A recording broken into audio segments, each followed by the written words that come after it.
In this lecture, we will be discussing about environmental ethics. So, as we know that in context of modern society, along with the development in the field of economy and technology, as we progress technologically, along with the increase in material prosperity, new questions are coming, and at society at large tries to grapple with it. In this context, the question of environmental ethics become important. And if you can take the quotations of three people, one is one of the greatest political leader of 20th century, Mahatma Gandhi, and he says the world has enough for everyone's need, but not for everyone's greed. And then there is another scientist, Rachel Carson, who wrote the famous book Silent Spring, that came in 1963. And her quotation, if you see, that is, in nature nothing exists alone. And then Wangari Maathai, who got Nobel Prize for her work in conservation, she says that you cannot protect environment without empowering people. All these things indicates important values. So for Mahatma Gandhi, the question of environmental protection or environmental ethic, as we can say, is related to the question of people's desire and how to which extent one can go to satisfy material desire. So, in Gandhian ethics, the concept of conservation will be harmonizing human needs and along with the environmental conservation or concerns of environment or soil, water, animals, wildlife. In that, you can include everything. And in the second, if you look at the work of Rachel Carson's, after she wrote her work, The Silent Spring, which in a way initiated debate about the conservation of environment and the impact that modern capitalism was having on environment. So, if we look into traditional ethical thinking, that is utilitarian or deontology or virtue-based ethic, you wouldn't see environment featuring into them, because the center point of all the thinkers of these ethical systems or ethical philosophies have been human. So the need of human, the desire of human, or the peculiar quality of human that gives it cognition, capability of cognition, and separates animals or other part, non-human part of environment from non-human part is their specific capabilities, and because of that, the ethical thinking system has developed considering the human as center point. So that way of thinking is called as anthropocentrism, because center point or focal point of ethical philosophies have been human. But if you look into the 20th century, when new problems started coming up with the industrial revolution, and one of the significant problem that came in the United States of America was dust storm.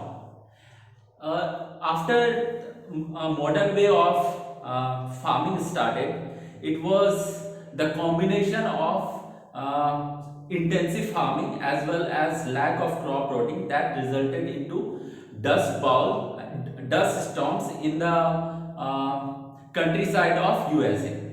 And it was in the time when USA was going through Great Depression as well, between 1930 and 1936. And then came the major change in thinking process of theoretical thinking process, as we can say, and developed the concept of land ethic by Aldo Leopold.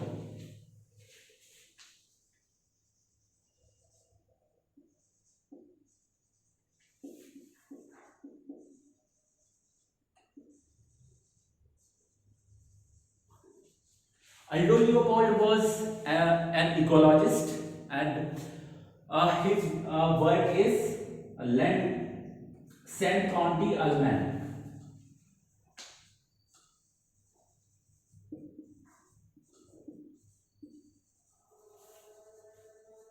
in which he tries to challenge the traditional way of thinking, which keeps human at the center point.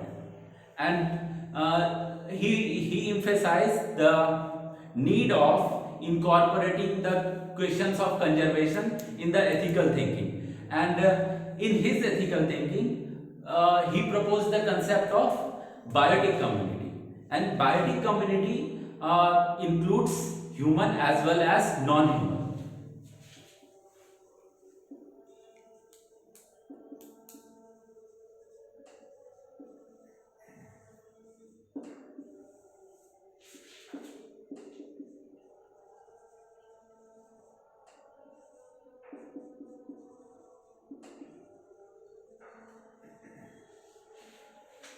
So for Aldo Leopold, the importance of any action would be considering the impact of that action on the environment, which will include a human as well as non-human part of the environment. And he tries to propose it and conceptualize that any action would be ethical when it increases the integrity as well as stability of the system, that is biotic community. So biotic community and stability, both the concept try to emphasize on the aspect of conservation of the environment. And if you look into the models of conservation in United States, it is based on having separate or pristine area for the conservation, that is concept of national park, which tries to separate human and wilderness. And that process of thinking, or that model of conservation, come from this school of thinking, and Aldo Leopold was its major proponent. And his land ethic, we can say, was one of the major breakthrough in the field of development of environmental ethic.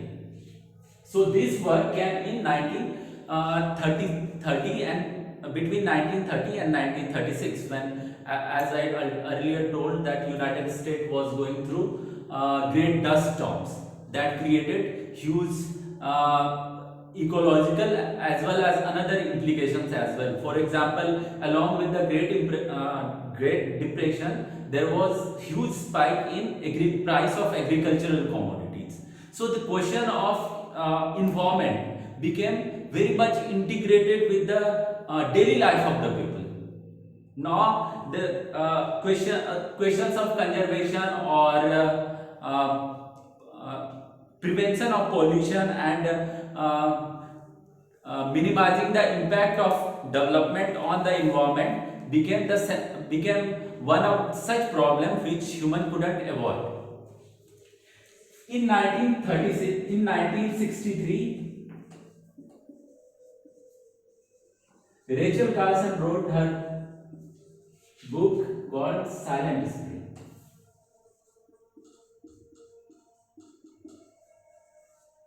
Silent Spring was in a way revolutionary work because it highlighted the impact of pesticides and DDTs on human as well as animals, human, animals as well as plant.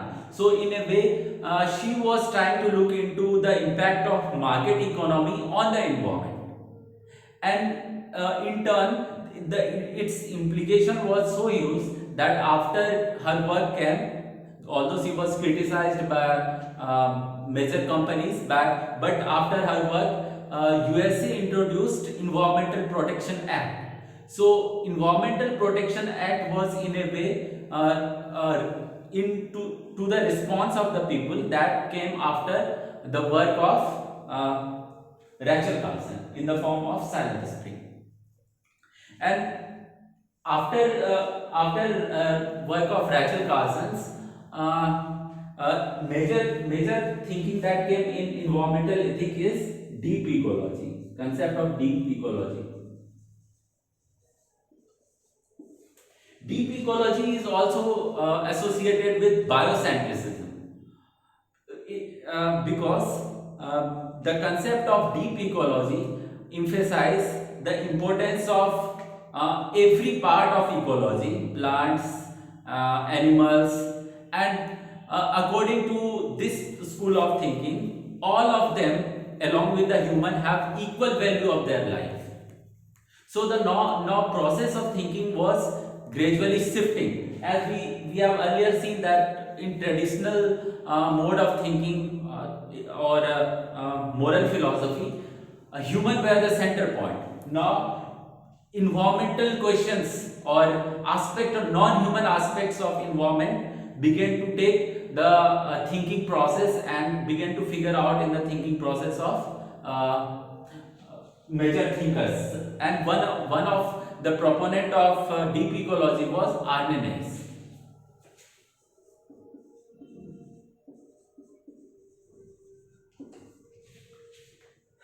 According to this school of thinking, the pristine area should be maintained separately and should be freed from interaction of humans. So again, it emphasizes a model of environmental conservations that separates people and the part of environment which one should conserve. And along with this, it emphasizes on the part of environment because environment enhances the value of human life, as people can take various type of experiences, for example aesthetic experience or experience of meditations, as this school propounds. But one of the major critique of deep ecology came from developing countries. For example, according to Ramchandra Guha, the concept of deep ecology is elitist in nature. It excludes poor. So the model of conservation of elite or environmentalism of elite is different from environmentalism of poor, because if you look into the developing countries, people's life is in a way integrated with environment. So the concept of conservation does not exist at theoretical level, but it exists on the practical level, in the ground reality, in the daily life of the people. So the questions of livelihood or community property rights and relation of community with environment is much more close. So for Ramchandra Guha, the concept of deep ecology, he compares it with green missionaries because it excludes poor and vulnerable from the model of conservation. So for, as Ramchandra Guha says it, that the deep concept of deep ecology provides the ecological or experience of wilderness to people who are politically or economically powerful. But the concept of conservation should be more integrated and participatory in nature, because in a country where people's life is closely associated with their environment, one cannot seclude or change the life of the people by segregating environment and model of segregating environment and people itself. And it becomes relevant, as you would see that in India the process of conservation was led by colonial government, who always saw, although the regions were ulteriors, but colonial government always saw the people as threat to forest, although it was for their own interest. But as a result, even now, whenever we see that there is a proposal to convert any area into national park, the first thing that authorities try to do is to displace the people who are inhabiting in those areas to separate areas. And because of it, there is a question of loss of livelihood and traditional culture, because people's life is closely integrated, and in many cases their religious beliefs is also associated with the environment, as and because of it there are number of environmental movements which resulted from this close association of people with environment. For example, movement against bauxite mining in Odisha, where Kond tribes considered one of the hill as sacred hill. And then you can take another example of Bisnoi's movement against the authorities, and its reason was they considered some tree as sacred. So if you try to look into the question of conservation, it is much more complicated than it seems. And there is another one more school of thinking, that is ecofeminism.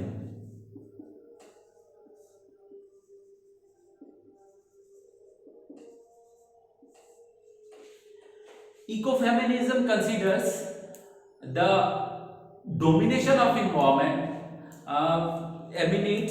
emanates from the same process of thinking that is responsible for the growth of capitalist society, and they would consider patriarchy as the root cause of domination of environment.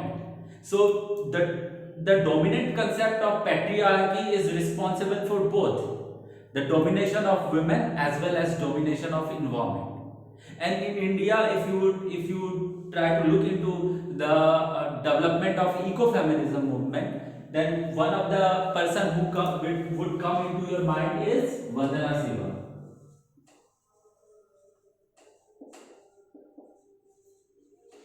who raises the question of livelihood, because in many cases if you look into the life of tribals, it is tribal women who is most vulnerable, because they collect the fuel wood, and their interaction with environment is more close, as for the number of resources and minor forest produce, they are dependent on environment. So whenever certain areas are disturbed for the purpose of growth, and it is then women who are most affected. So one has to look into the question of conservation and development from this perspective as well, that one of the section of the society is most impacted, and they are most vulnerable as well. So after having seen into the major thinking process, that is in environmental ethics, that is land ethic propounded by Aldo Leopold, and then a whole number of questions of conservation that came after the work of Rachel Carson, and then concept of deep ecology, which comes from Norwegian thinker Arne Naess, and then ecofeminism. We would look into the more contemporary questions of why conservation or environmentalism is necessary. So one of the thing that becomes more relevant here is limits to growth. How much can we grow in terms of GDP per se? So we have finite resources, and we are running out of them very fast, because the rate of exploitation or use of these resources after advancement of technology has increased much more, although in fact it has exponentially multiplied. So from that perspective, it becomes really really relevant that we look into how much we can grow by neglecting the number of other situations that are arising due to exploitation of environment. For example, the problems caused by pollution, the degradation in quality of air, water, and soil, which affects people's life intensively. And then there is a question of equity as well, because in the market economy it is poor who are most of the times left behind. So the exploitation of resource and its accretion occurs at the top level of the society. At the if you apply the concept of Karl Marx, then it would be the bourgeois class who appropriates most of the share of the resources or resources which is generated by exploiting the environment. So equity is one equity becomes important if you look into the concept of conservation of environment, and from equity comes the concept of environmental justice.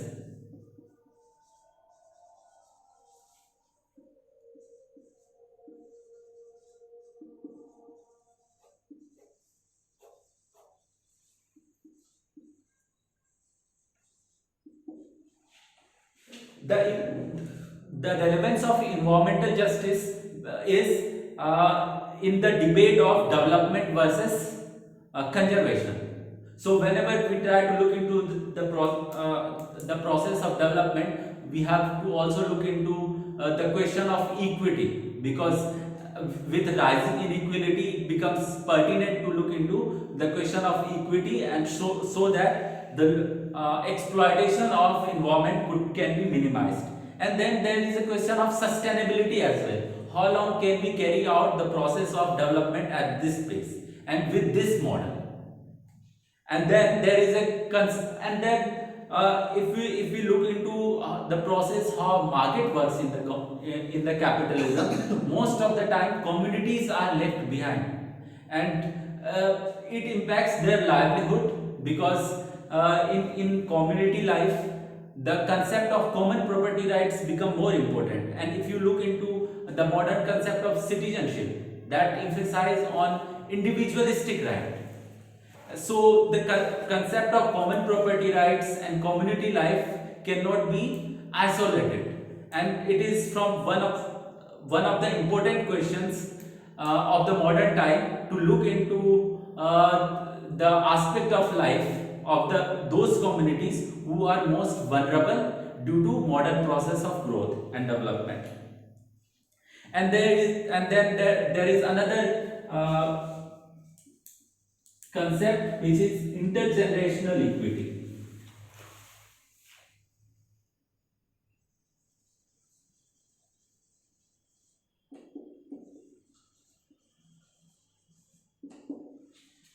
If we exploit all the resources or use all the resources today itself, then what we would leave for the coming generation. And if we talk from this perspective, that one of the Kenyan proverb becomes relevant here, that says that we do not borrow earth from our ancestor. In fact, we loan it from our next generation. If we look into the concept of intergenerational justice or intergenerational equity as well, then the work of Greta Thunberg become important. And in her recent speech in United Nations, she highlighted this aspect, that in process of development we are stealing the future of next generation. And along with this, she tried to incorporate issues of mass extinction and the disregard of current model of development to other species on the earth.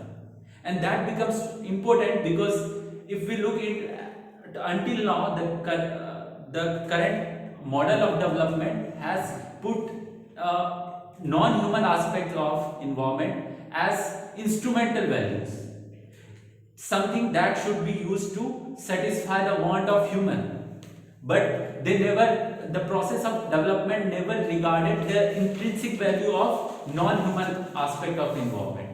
And it is from this perspective that we have to look into it. And it seems very fair that earth does not belong to humans per se, it belongs to all other species. And given the pace at which extinction of all other organisms are occurring, it becomes important to analyze this aspect as well. And then there are another aspect. Even if you look into the measurement of current economic growth, measurement of economic growth is with GDP. But does GDP account for all the losses or exploitation of resources that we incur at societal level?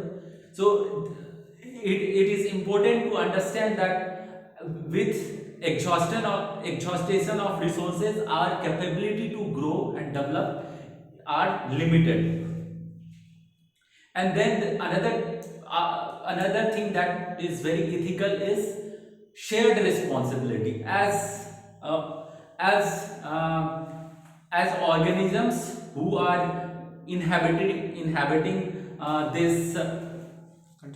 this earth, it becomes important that we analyze the importance of all other life forms, not only humans. So we have shared responsibilities to all organisms that are living on the earth.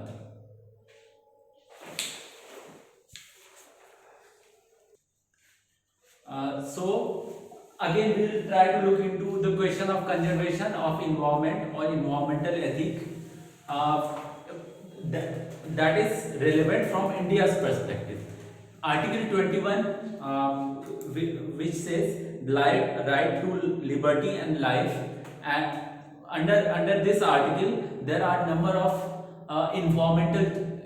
there are number of judgments which were given by Supreme Court, and under Article 21, Supreme Court extended the concept of right to liberty to right to have clean air, water, and another aspects of environment that improves the quality of life of human. So if we trace the development of environmental laws and legislation in India, this article itself has helped to help the environmentalists to develop the concept of conservation, and then in the constitution itself, the concept of conservation is enshrined in DPSP as well as fundamental duties. And if you look into recent developments, one of the recent judgment of Uttarakhand High Court, the court regarded animal kingdom as living entity or legal entity. So it shows that how the concept of conservation is growing and it is developing in the India as well as world. And after this, it would be relevant to look into some of the environmental movement in India, and they are CHIPCO, APICO, Narmada Bachao,